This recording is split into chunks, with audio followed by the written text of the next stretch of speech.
small town of Cedar Ridge, Texas, was where Sarah Miller chose to start over after the sudden death of her husband in a car accident.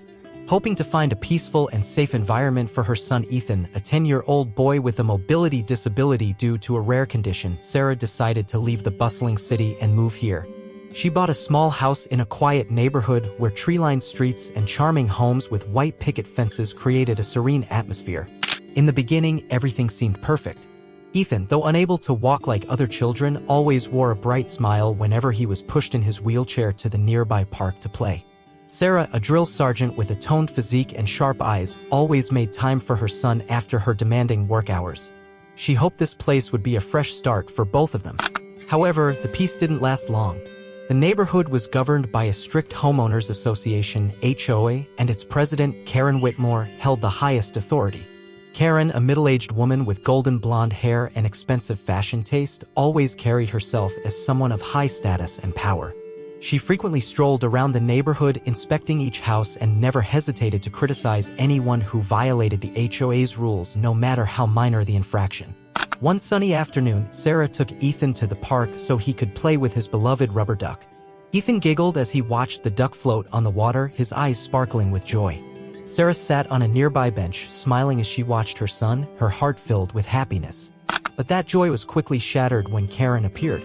She approached with a displeased expression, her lips pursed and her eyes cold. Karen glanced at Ethan and then turned to Sarah, her voice dripping with disdain. "Don't you think leaving that wheelchair here ruins the neighborhood's aesthetics?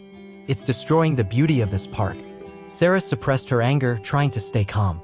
"Mrs. Whitmore, my son is just playing. He's not bothering anyone." Karen smirked, her tone laced with sarcasm. "You should remember that we live in a civilized community. Things like this don't belong here. You should get rid of it." Sarah felt her blood boil, but she knew she couldn't lose her composure. She took a deep breath and said, her voice firm with warning, "Mrs. Whitmore, I hope you understand that my son has the right to enjoy himself just like any other child. Don't you dare touch him." Karen showed nothing but contempt. She turned away, leaving Sarah and Ethan in heavy silence. Ethan looked at his mother, his eyes filled with worry.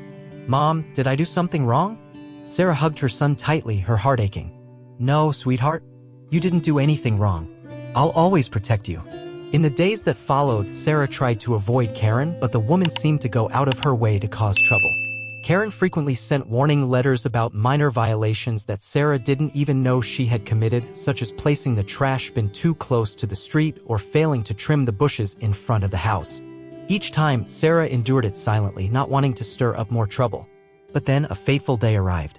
Sarah took Ethan to the park as usual. The boy sat in his wheelchair, holding his rubber duck and laughing happily. Sarah sat on the bench, watching her son with loving eyes. She had no idea that in just a few minutes, everything would change forever. Karen appeared, this time accompanied by a group of women from the neighborhood. They stood at a distance, pointing and whispering among themselves. Then Karen walked over, her cold eyes fixed on Ethan. "That thing is here again," Karen said, her voice full of disdain. "Don't you understand that it's ruining the scenery?" Sarah stood up, her voice firm with warning. "Mrs. Whitmore, I've told you before. Don't touch my son." Karen ignored Sarah's warning.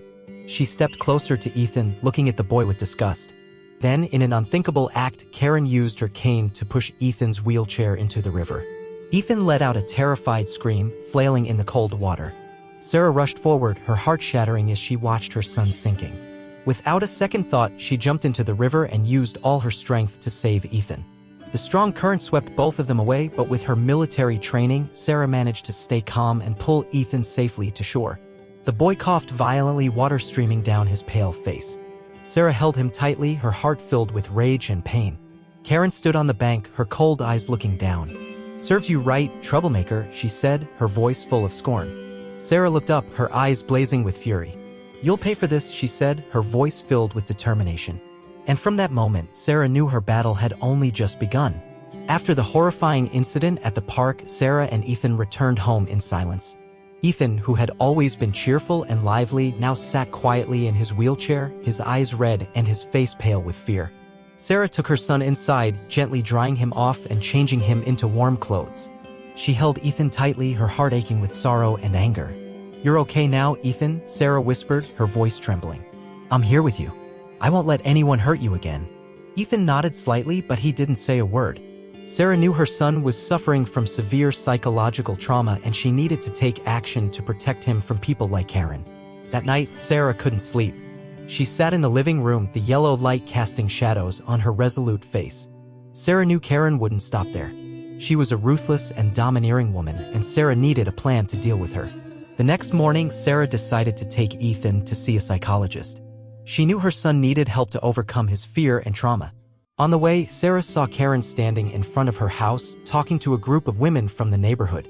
Karen laughed loudly, her voice full of arrogance. Sarah suppressed her anger, knowing she couldn't act impulsively. She needed evidence to expose Karen, and she needed to do it smartly. After dropping Ethan off, Sarah decided to investigate Karen. She knew Karen wasn't a good person and that there might be dark secrets in her past. Sarah used her military connections to gather information about Karen Whitmore. In the following days, Sarah spent her time gathering information. She discovered that Karen had been involved in a car accident many years ago. According to records, Karen had been driving under the influence and hit a pedestrian, resulting in the victim's death. However, Karen had used her money and influence to cover up the truth, and the incident had been swept under the rug. Sarah knew this was the key to bringing Karen down. She needed concrete evidence to expose her. Sarah decided to set a trap for Karen, luring her into admitting her crimes. One afternoon, Sarah posed as a reporter from a local newspaper. She called Karen, introducing herself as someone writing an article about successful women in the community. Karen, who loved being praised and admired, agreed to meet Sarah. The two met at an upscale cafe in town. Karen sat there, her face full of arrogance and her voice brimming with pride. Sarah pretended to admire her and asked Karen about her life and career.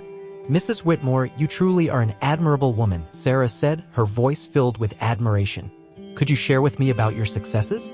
Karen laughed loudly and began recounting her achievements in the HOA and how she maintained order and beauty in the neighborhood.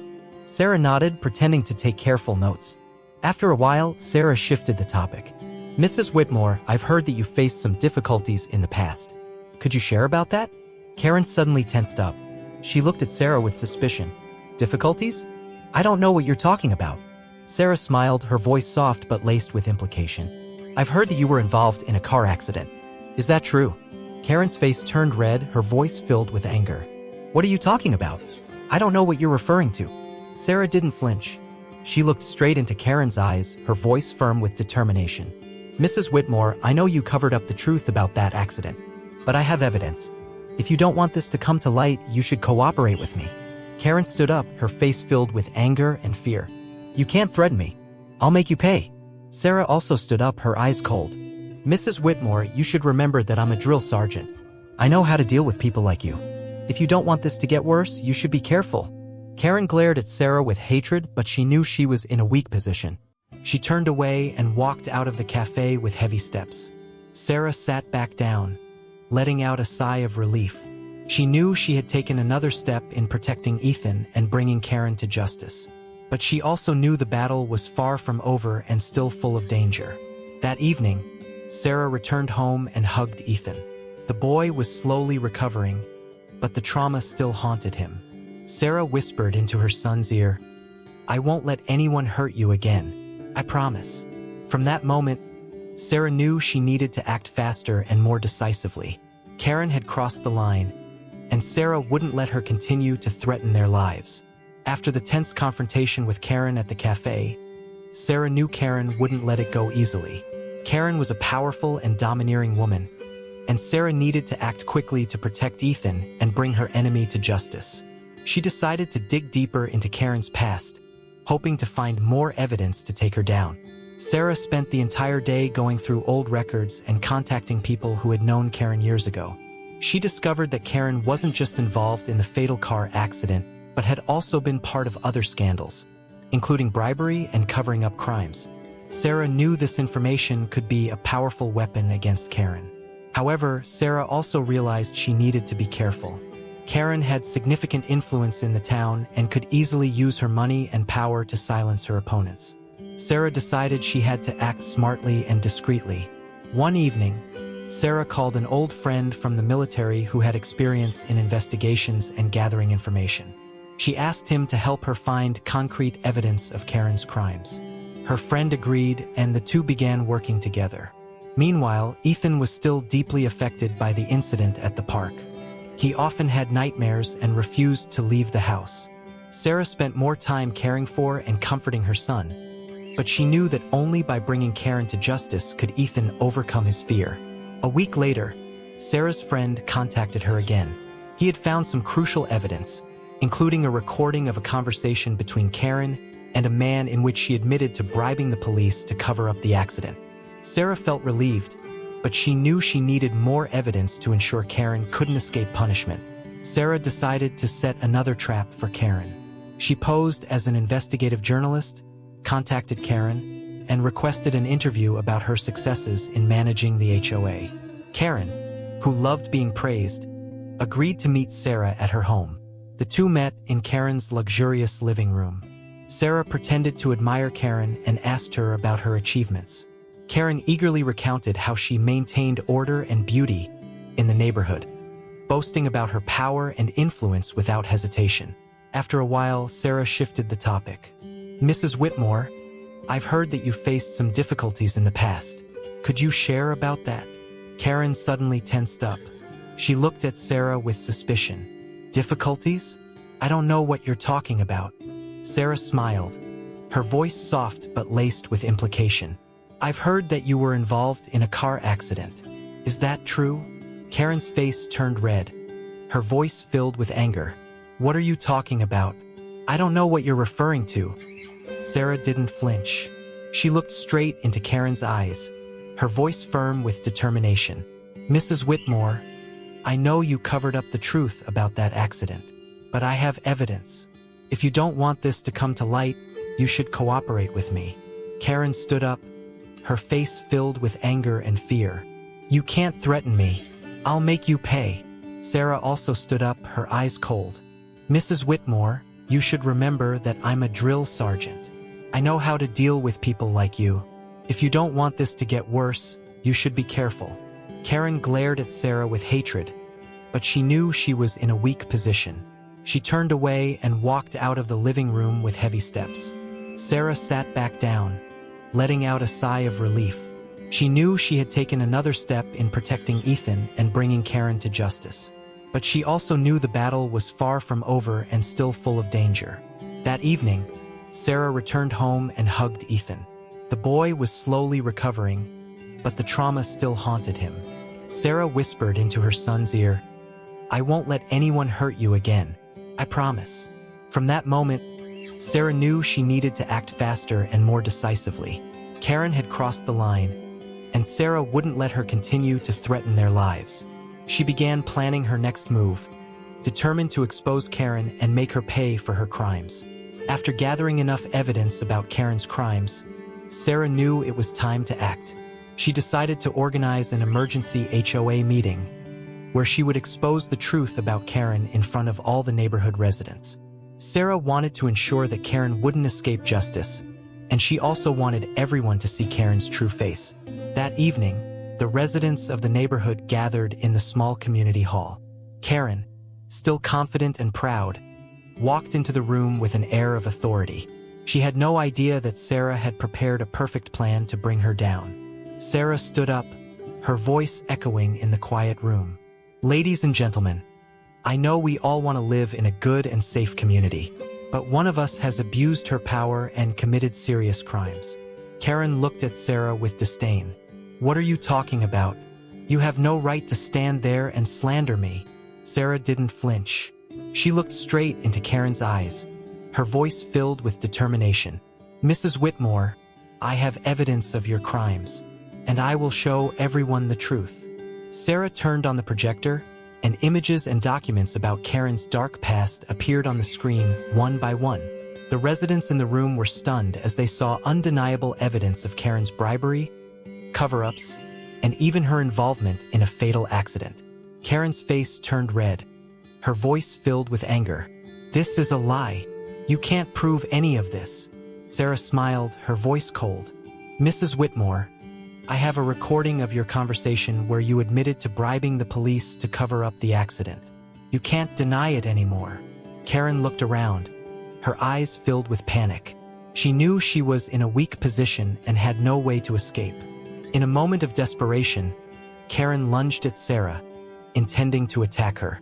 But Sarah was ready. With her martial arts skills, she easily restrained Karen and pinned her to the floor. Karen screamed in pain and anger, but she was powerless. The residents in the room stared in shock at the scene. They couldn't believe that Karen, whom they had once respected and feared, could do such terrible things.